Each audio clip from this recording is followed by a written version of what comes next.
This is Thedlethorpe, and you can see all the different birds that they have here, and it's naturalengland.org.uk. Isn't that lovely? And then here is all the different information that they've put up in the board, all about the tide times and the different things that they're doing at the moment. And that's the little bit about the natterjack toads.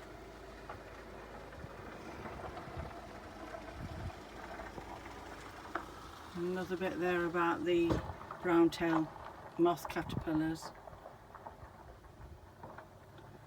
There we are.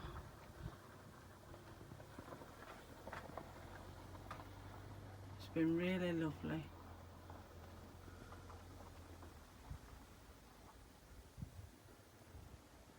And that's what I do when I've got a bit of time. Look at that sky. Fantastic. So peaceful.